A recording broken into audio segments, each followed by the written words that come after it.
नमस्कार दोस्तों। महीना है जुलाई का यानी कि मॉनसून बिहार में दस्तक दे चुकी है। और मॉनसून की दस्तक के साथ साथ खुशी तो होती है, लेकिन एक जबरदस्त एक फ्यूचर को लेकर के, एक डिजास्टर मैनेजमेंट को लेकर के एक कंसर्न हमें देखने को नजर आता है, और वो है हमारे बिहार की सबसे बड़ी प्राकृतिक आपदा जिसको हम कहते हैं फ्लड। लेकिन अब जो है फ्लड खासकर नॉर्थ बिहार में और बागमती कोसी के जो बीच में जो दोआब वाला एरिया है, उस एरिया में काफी ज्यादा हमको फ्लड देखने को नजर आता है। लेकिन अब उसी को मद्देनजर रखते हुए काफी लंबे समय से इस चीज की मांग उठ रही थी कि आखिर रिवर लिंकिंग प्रोजेक्ट को अगर हम कर देते हैं तो उस एरिया जहां पे हमें सुखाड़ है या जहां पे सिंचाई का पानी नहीं पहुंच पाता है, तो वहां पे हम सिंचाई के पानी को पहुंचा सकते हैं। और साथ ही साथ हम अगर कहें तो जहां पे फ्लड ज्यादा आ रहा है यानी कि एक्सेसिव वाटर है, उस एरिया से हम पानी को निकाल सकते हैं। तो नमस्कार है आप सभी लोगों को, मेरा नाम है आदित्य वैभव और करता हूं आप सभी लोगों का तहे दिल से स्वागत आप सबके अपने चैनल बीपीएस स्टडी आईक्यू में। और आज के इस वीडियो में हम चर्चा करने वाले हैं कि बिहार का पहला रिवर लिंक प्रोजेक्ट आखिर कहां पहुंचा और कहां पे बन रहा है, और साथ ही साथ कहां पहुंचा है बागमती नदी का पानी, इसके ऊपर भी हम लोग चर्चा करेंगे। तो आज का हमारा टॉपिक होगा कि बिहार का पहला रिवर लिंकिंग प्रोजेक्ट कहां बन रहा है, साथ ही साथ बागमती नदी के पानी को जोड़ा जा रहा है, किसके साथ जोड़ा जा रहा है और कहां पे जोड़ा जा रहा है, उसके ऊपर हम लोग चर्चा करते हैं। स्टार्टिंग फ्रॉम द फर्स्ट, बिल्कुल बेसिक से हम लोग अगर शुरू करें तो सबसे पहले अगर हम बात करते हैं तो बिहार की पहली नदी जोड़ो परियोजना की बात अगर हम करें तो यह बेसिकली बिहार का पहला रिवर लिंकिंग प्रोजेक्ट है जिसपे काम शुरू हो चुका है, जो कि बेलवा से बूढ़ी गंडक, याद रखिएगा बेलवा से बूढ़ी गंडक के बीच में हमको नजर आता है। अब आपको बताते चलें, यह एक इंटीग्रेटेड वाटर रिसोर्स मैनेजमेंट जो कि प्रधानमंत्री मोदी जी के विजन पर आधारित है, जिसके तहत रिवर लिंकिंग प्रोजेक्ट को शुरू किया गया था दोबारा से। और इसके तहत मुख्यमंत्री सम्राट चौधरी द्वारा शिवहर में इसको उद्घाटन किया गया। आपको बताते चलें, शिवहर बिहार का वन ऑफ द सबसे पिछड़ा हुआ क्षेत्र है, ना सिर्फ इसलिए क्योंकि वहां के लोग जो हैं सही नहीं है, वहां के लोग बड़े प्यारे हैं, बड़े स्वीट हैं, इसलिए पिछड़ा हुआ क्षेत्र है क्योंकि वहां पे बाढ़ प्रवण क्षेत्र और हमेशा फ्लडेड रहता है, जिस कारण से डेवलपमेंट वहां तक नहीं पहुंच पाया। कहने को बिहार का सबसे छोटा जिला इन टर्म्स ऑफ एरिया, लेकिन पर कैपिटा इनकम में अगर हम देखें तो सबसे पिछड़ा जिला शिवहर ही हमको नजर आता है। दोस्तों, हम लोग इसमें बात कर रहे हैं रिवर लिंकिंग प्रोजेक्ट जो कि बागमती और बूढ़ी गंडक नदी को जोड़ने का काम कर रहा है। तो बागमती और बूढ़ी गंडक नदी जिसके कारण बाढ़ प्रबंधन या जिसको हम कहते हैं फ्लड मैनेजमेंट, और साथ ही साथ जिस एरिया में सिंचाई का पानी नहीं पहुंच पाता है वहां पे इरिगेशन प्रोजेक्ट भी शुरू किया जाएगा ताकि वहां पे सिंचाई बेहतर हो सके। और जब सिंचाई बेहतर होगी तो किसान खेती अच्छा करेगा, किसान खेती अच्छा करेगा, जो एग्रीगेरियन इकोनॉमी है वह बूस्ट करेगी, और कहीं ना कहीं किसानों का फायदा जिले में होगा और जिले का फायदा राज्य में होगा। साथ ही साथ यह तकरीबन तकरीबन 184.06 करोड़ का प्रोजेक्ट है। आपको बताते चलें कि इस टाइप के रिवर लिंकिंग प्रोजेक्ट से क्वेश्चन आते हैं। पिछले बार 71वीं बीपीएससी प्रीलिम्स में भी Kosi Mechi river linking project से क्वेश्चन आया था, तो हो सकता है इस बार भी आपके इस रिवर लिंकिंग प्रोजेक्ट से क्वेश्चन आए।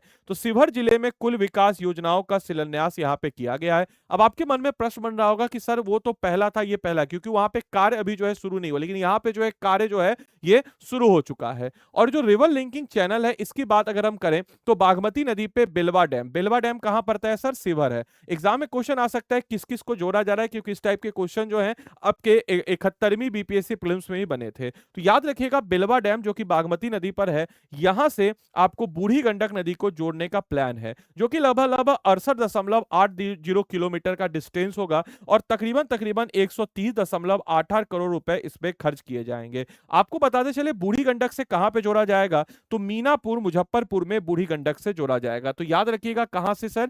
तो बेलवा डैम शिवहर से मीनापुर मुजफ्फरपुर में जोड़ने का डिस्टेंस कितना है सर? 68.80 kilometre, 68.80 kilometre. कितने करोड़ रुपए का लागत है सर? तो 130.88 करोड़ रुपए का सर इसमें लागत हमको नजर आता है। साथ ही साथ आपको बताते चले कि इससे लाभान्वित जिले कौन कौन से होंगे सर? तो सबसे पहले तो ये शिवहर वाला जो एरिया आप देख रहे हैं, यहाँ पे शिवहर और मुजफ्फरपुर, ये पूरा का पूरा क्षेत्र जो है लाभान्वित हमको देखने को नजर आएगा। साथ ही साथ ये पूरा तिरहुत भी कहीं ना कहीं डायरेक्टली या इनडायरेक्टली इससे काफी ज्यादा लाभान्वित, प्रॉफिटेबल हमको होता हुआ नजर आएगा। इन चार जिलों को सीधा सीधा लाभ मिलेगा, जिसमें आपके इस चंपारण है, शिवहर है, मुजफ्फरपुर है और शिवहर। याद रखिएगा इस चंपारण, सीतामढ़ी, मुजफ्फरपुर, शिवहर, ये शिवहर का यहाँ पर नक्शा, यहाँ शिवहर है। तो इन चार जिलों को सीधा सीधा जो है लाभ मिलेगा। इसका ओरिजिन शिवहर से है और मुजफ्फरपुर तक ये आपको जाता हुआ नजर आएगा। आपको बताते चले ऐसा क्यों किया जा रहा है। ऐसा इसलिए किया जा रहा है कि बागमती नदी, जिसको हम लोग बेसिकली अपने माँ बदलने के लिए जानी जाती है, कोसी जो है इतनी ज्यादा बाढ़ लाती है कि बागमती की बाढ़ को हम लोग अंडरमाइन करते हैं। बट बागमती नदी इस पूरे के पूरे क्षेत्र में समझ लीजिए कि बाढ़ का एक विकराल स्वरूप के रूप में नजर आता है। और इस पूरे एरिया में अगर पिछड़ापन है तो उसके पीछे की one of the reason Bagmati नदी की फ्लड है। अब इसी बागमती नदी के फ्लड को, जो कि कहां पे, बागमती नदी का अतिरिक्त और अनियंत्रित जल जो होगा, जो फ्लड थ्रेट जिसको हम कहते हैं, ये वेलवा मीनापुर डायवर्जन के थ्रू होते हुए बूढ़ी गंडक में सुरक्षित निकास से बाढ़ का दबाव कम करेगा, जिस कारण से आगे वाले क्षेत्र में सिंचाई का भी लाभ होगा। और साथ ही साथ हम कह सकते हैं कि यहाँ पे जो बाढ़ आता है उस बाढ़ पे भी हम लोग नियंत्रण पा लेंगे।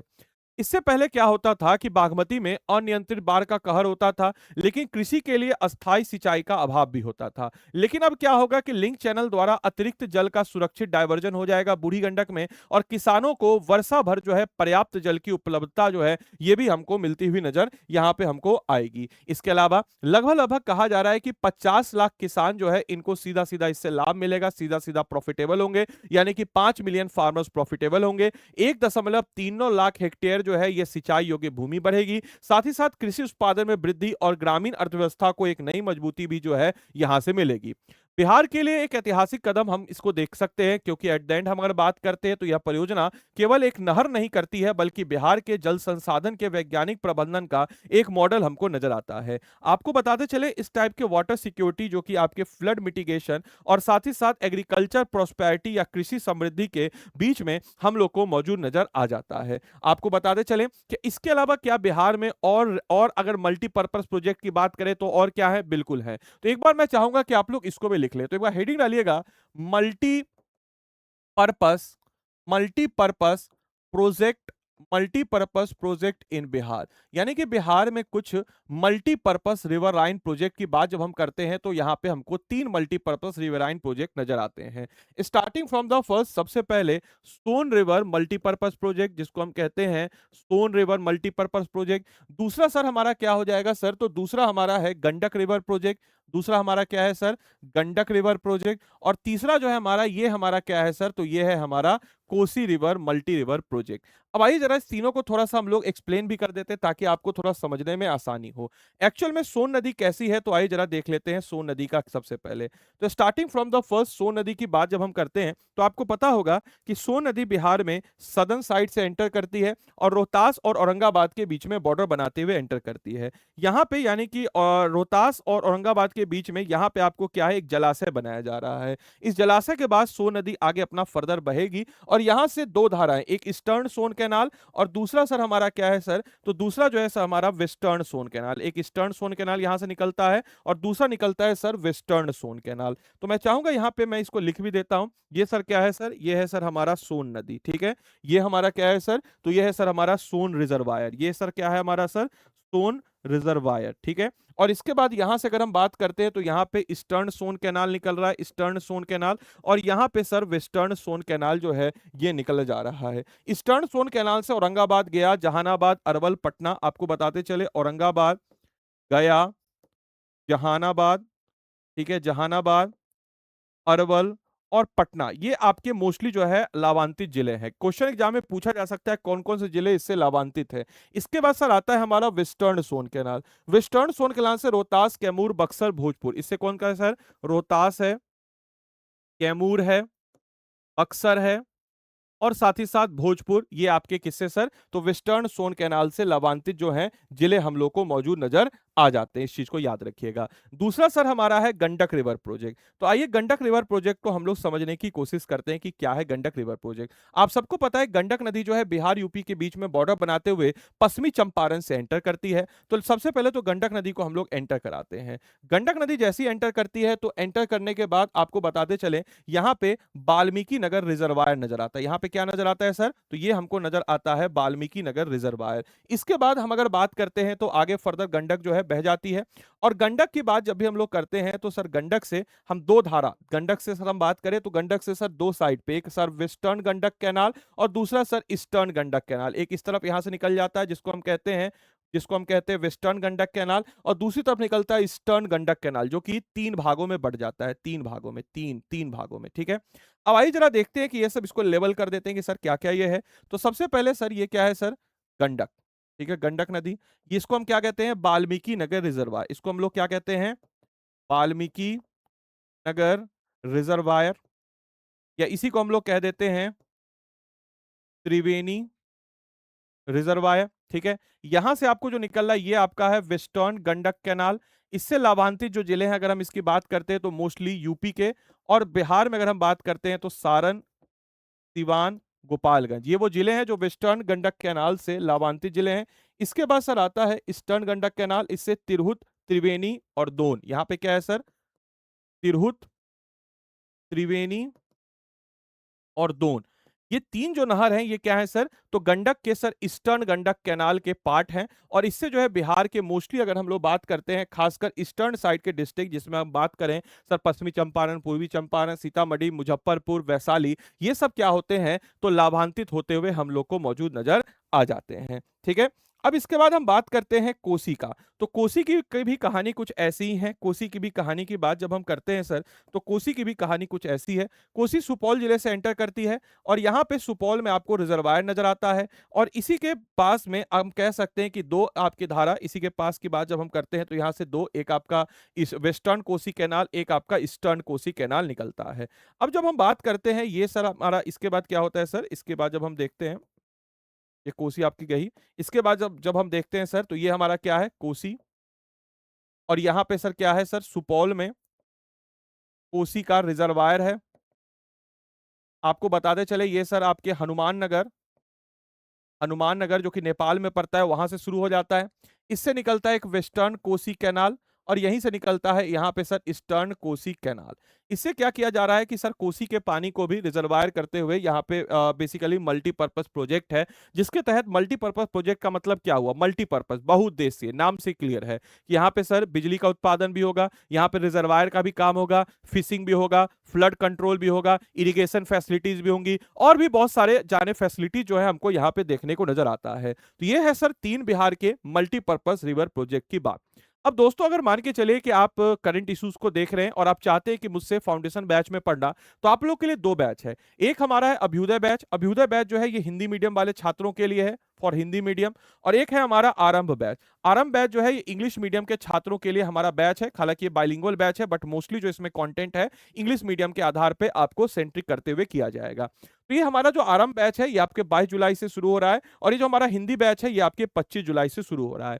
अगर आप इस बैच में एडमिशन लेकर के आप 73वीं 74वीं, आप अगर 73वीं और 74वीं बीपीएससी की प्रिपरेशन करना चाहते हैं तो आप लोग के लिए रामबाण बैच है। साथ ही साथ कुछ ऐसे बच्चे जो 72वीं बीपीएससी का एग्जाम दिए हैं बट उनको पता है कि उनका मेन फोकस 73rd 74th के लिए है, तो इस बैच को देख करके, इस बैच को लेकर के आप अपनी तैयारी को बेहतर कर सकते हैं। अगर आप इस बैच में इंटरेस्टेड हैं तो ये नंबर है मेरा 8789847319, इस पे आप हमको डायरेक्टली व्हाट्सअप कीजिएगा, सो दैट कि हम आपको बैच के बारे में डिटेल बता सके। बाकी आइए जरा बैच के बारे में डिटेल हम लोग देख लेते हैं कि क्या क्या बैच है। और आप मेरे मेंटरशिप में आते हैं तो आपको आंसर राइटिंग लिखने से लेकर के हर एक टॉपिक का आंसर राइटिंग मैं आपको बताऊं। जैसे देखिए मैं आपको दिखा देता हूं।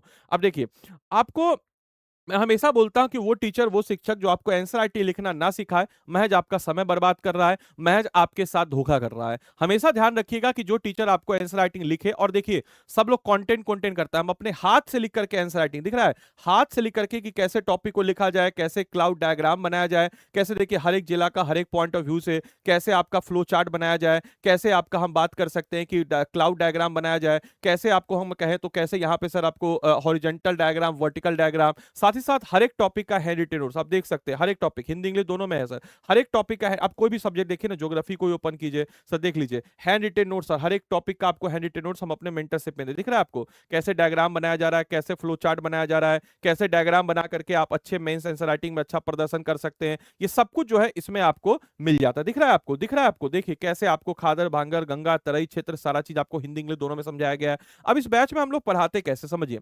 इस बैच में सर जैसे लेट अस सपोज मान के चले कि मैंने आपको पढ़ाया रिवर्स ऑफ बिहार, ठीक है, रिवर्स ऑफ बिहार मैंने टॉपिक आपको पढ़ाया अच्छे से, ठीक है। अब अच्छे से टॉपिक पढ़ाने के बाद इस टॉपिक से रिलेटेड जो भी क्रक्स मटेरियल है वो आपको मिल जाएगा। साथ ही साथ आपको नोट्स मैंने बनवाया, हिंदी मीडियम वाले बैच में हिंदी में, इंग्लिश मीडियम वाले बैच में इंग्लिश में। अब इस टॉपिक को नोट्स बनाने के बाद क्रक्स मटेरियल मिल गया आपको। इस बैच में मिलता है एक मेंटर। मेंटर क्या करेगा, तो आपको क्रक्स मटेरियल देगा, इस टॉपिक से रिलेटेड एमसीक्यू बनवा देगा, सो दैट कि आपको एक सेंस ऑफ कॉन्फिडेंस आए। उसके बाद हम 10 किताब का सेट आपको भेजते हैं, 10 किताब का सेट जो कि बेसिकली ज्यादातर आप मार्केट में किताब लेने जाते आते हैं they all are basically UPSC centric, but हम जो है बीपीएससी सेंट्रिक किताब इंग्लिश वालों को 10 किताब इंग्लिश में, हिंदी वालों को 10 किताब हिंदी में हम आपको प्रोवाइड कराते हैं, इंक्लूडिंग मंथली करंट अफेयर्स हम आपको देते हैं। ये हार्ड कॉपी में किताब आएगा, याद रखिएगा आपके घर पे एड्रेस पे।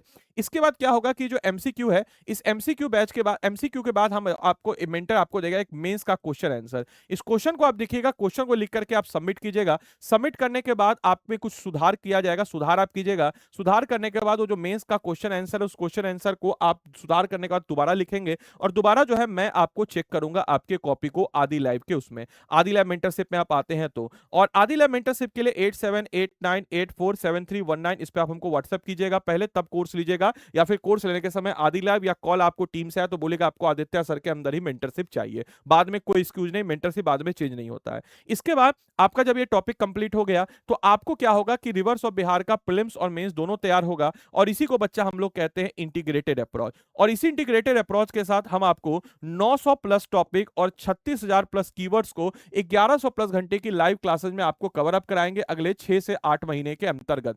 इसके बाद दोस्तों हम लोग इसमें एनसीईआरटी का रिकॉर्डेड कोर्स भी देते हैं। अब देखिए, एनसीईआरटी आप सबने पढ़ने का प्रयास जरूर किया होगा लेकिन कंप्लीट नहीं कर पाएंगे, कारण क्योंकि एनसीईआरटी एकेडमिकली क्लास 6 7 8 9 10 11 12 के बच्चों के लिए बनी है, लेकिन कॉम्पिटिटिव पॉइंट ऑफ व्यू से क्या उसका रिलेवेंट है ये हम आपको इस एनसीईआरटी बैच में देते हैं। इसके अलावा 5100 एमसीक्यू प्रैक्टिस, एग्जाम का जब 4 महीना बचेगा तो आपको हम इसमें लाइव प्रीलिम्स का एक क्रैश कोर्स अलग से दे देंगे। इसके बाद 2 महीने का एमसीक्यू प्रीलिम्स बैच आपको दे देंगे, और प्रीलिम्स एग्जाम आपका क्लियर डेफिनेटली होगा। उसके बाद हम लोग 100% स्कॉलरशिप के साथ आपके फी को 100% रिफंड कर देंगे। इतना ही नहीं दोस्तों, हम अगर बात करते हैं आपके प्रीलिम्स एग्जाम के बाद 4 महीने का डेडिकेटेड आंसर राइटिंग, क्योंकि आपने ऑलरेडी फाउंडेशन कर रखा है, interview guidance program, monthly current affairs magazine, ये सब कुछ आपको इसमें मिल जाता है। मेरे भाई मेरे बंधु, आपको हम हमेशा बताते रहे हैं कि जो शिक्षक आपको आंसर राइटिंग नहीं करवा रहा है, आपका समय बर्बाद कर रहा है, क्योंकि असली जो है वो आपको आंसर राइटिंग में। आप देखिए, हर एक टॉपिक का कौन टीचर होगा जो हर एक टॉपिक का अपने हाथ से आंसर राइटिंग लिख के देता। हम देखिए अपने हाथ से सारा का सारा आंसर राइटिंग लिख के आपके समक्ष रखे हुए हैं, हिंदी इंग्लिश दोनों में आप देख सकते हैं,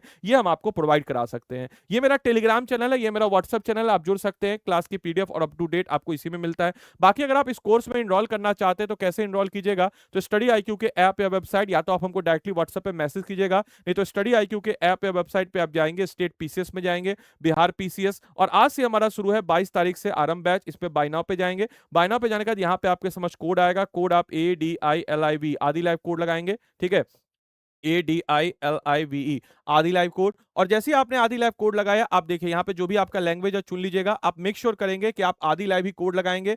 इन केस आदि लाइव कोड आपने लगाया, आपका फी प्लेटिनम बैच ही लेंगे 18,999 दिखेगा, चिंता मत कीजिए, आप डायरेक्टली हमको व्हाट्सएप कीजिएगा 8789847319। हम जो है इसमें मैक्सिमम से मैक्सिमम आपको डिस्काउंट दिलवा देंगे, एक बार हमको व्हाट्सएप जरूर कर दीजिएगा, या फिर कॉल आए टीम से तो बोल दीजिएगा कि आपको क्या चाहिए, तो आदित्य सर का ही मेंटरशिप चाहिए, इस चीज को आप मेंशन करेंगे। ऑलराइट, तो उम्मीद करते हैं सेशन आपको अच्छा लगा हो, आपने सेशन को एंजॉय किया हो। कमेंट में आप लिखिएगा आपको सेशन कैसा अच्छा लगा, क्या सारी चीजें लिखिएगा जरूर, और पेड बैच में जुड़ करके बेहतरीन तैयारी आप सब लोग कीजिए। धन्यवाद and thanks for watching this session. Thank you.